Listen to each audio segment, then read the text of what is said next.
এই নির্বাচনে হার অথবা জিতের কিছু নেই। আমরা সবাই জুলাই সহযোদ্ধা ছিলাম, আমরা সবাই একসাথে আন্দোলন করেছি। এই আন্দোলনে আমরা সবাই প্রত্যেকের পরিচয় ভুলে গিয়ে কমন গোল নিয়ে ফ্যাসিবাদের বিরুদ্ধে আন্দোলন করে আজকে দেশে আজাদি এনেছি। সকাল থেকেই আজকে ঢাকা বিশ্ববিদ্যালয়ে একটা উৎসবমুখর পরিবেশ বিরাজ করছে। গত 16 বছরে বাংলাদেশে আমাদের কোনো ভোটাধিকার ছিল না। জুলাই বিপ্লবের মাধ্যমে আজকে আমরা আজাদি পেয়েছি এবং আজকে ক্যাম্পাসে চমৎকার একটা গণতান্ত্রিক পরিবেশ নিশ্চিত হয়েছে। সকাল থেকে শিক্ষার্থীরা ক্যাম্পাসে আসছে, তাদের ভোট কেন্দ্রে যাচ্ছে, তাদের পছন্দের প্রার্থীকে ভোট দিচ্ছে এবং সেই উৎসব মুখর পরিবেশকে আমরা সবাই সেলিব্রেট করছিলাম। আমরা যখন সেলিব্রেট করছিলাম ঠিক সেই সময়ে আমরা দেখতে পাচ্ছিলাম আমাদের ডাকসু নির্বাচনকে বানচাল করার জন্য বিভিন্ন ধরনের ষড়যন্ত্র এবং চক্রান্ত হয়েছে। ইতিমধ্যে আমাদের GS party S M Farhad সে ঘটনাগুলো ব্যাখ্যা করেছেন। আমরা দেখতে পেয়েছি সর্বপ্রথম ইউলেবে যে সেন্টার আছে সেই সেন্টারে পোলিং এজেন্ট যারা আছে এবং অবজারভার যারা আছে তাদেরকে ঢুকতে দেওয়া হয়নি প্রায় হচ্ছে 1.5 ঘন্টার মতো। এই সময় ওখানে কি হয়েছে সেটা আমরা জানি না, প্রায় 2.5 ঘন্টার মতো। এরপরে আমরা 21 হলের আমরা দেখতে পেয়েছি স্টাফদের কারচুপি।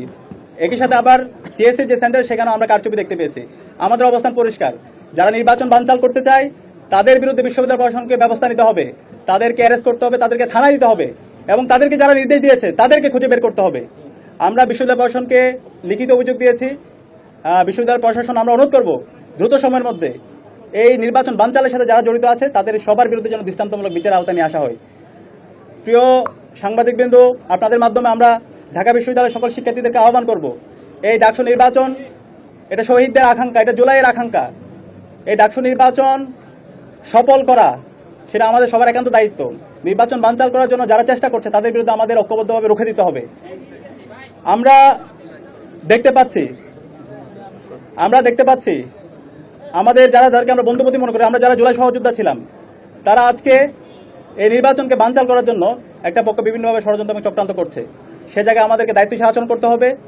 যারা এই ধরনের ষড়যন্ত্র এবং চক্রান্ত করছেন আপনাদেরকে হুঁশিয়ার করতে চাই, এই ঢাকা বিশ্ববিদ্যালয়ের শিক্ষার্থীরা জুলাই বিপ্লব এই ঢাকা বিশ্ববিদ্যালয় থেকে শুরু করেছিল এবং খুনি হাসিনার পতন করেছিল।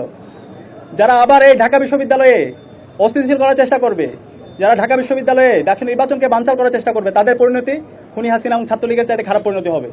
আমি অনুরোধ করবো সবাইকে দায়িত্বশীল আচরণ করার জন্য। এই নির্বাচনে হার অথবা জিতের কিছু নেই। আমরা সবাই জুলাই সহযোদ্ধা ছিলাম, আমরা সবাই একসাথে আন্দোলন করেছি। এই আন্দোলনে আমরা সবাই প্রত্যেকের পরিচয় ভুলে গিয়ে কমন গোল নিয়ে ফ্যাসিবাদের বিরুদ্ধে আন্দোলন করে আজকে দেশে আজাদি এনেছি। এখন এই জুলাই বিপ্লব পরবর্তী আমরা যদি সবার ঢাকা বিশ্ববিদ্যালয় নির্মাণ করতে চাই, সবাইকে একসাথে কাজ করতে হবে। এক্ষেত্রে শিক্ষার্থীরা আমাদের যাকেই বেছে নেবে আমরা তাকেই মেনে নিব, কিন্তু শিক্ষার্থীদের উপর যদি আমরা আমাদের জোরপূর্বক কোনো কিছু চাপে দিতে চাই তাহলে এটা হিতের বিপরীত হবে। শিক্ষার্থীরা তাদের ম্যান্ডেট পেয়ে যাদেরকে প্রতিনিধি হিসেবে নির্বাচন করবে আমরা তাদেরকে মেনে নেব। আমরা আশা করব যারা বিভিন্ন ধরনের অস্থিতিশীল করার চেষ্টা করছেন, ষড়যন্ত্র এবং চক্রান্ত করছেন, আপনারা এই সমস্ত ষড়যন্ত্র এবং চক্রান্ত থেকে বেরিয়ে আসুন।